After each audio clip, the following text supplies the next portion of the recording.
If you're replacing an old doorknob or deadbolt lock and the hole is too small for the new lock, you can increase the hole size to the standard 2 1/8 inch diameter with a door lock installation kit.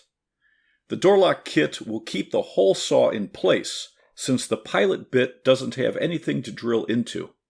The guide adjusts to a 2 3/8 or 2 3/4 inch back set, and it will work with 1 3/8 or 1 3/4 inch thick doors.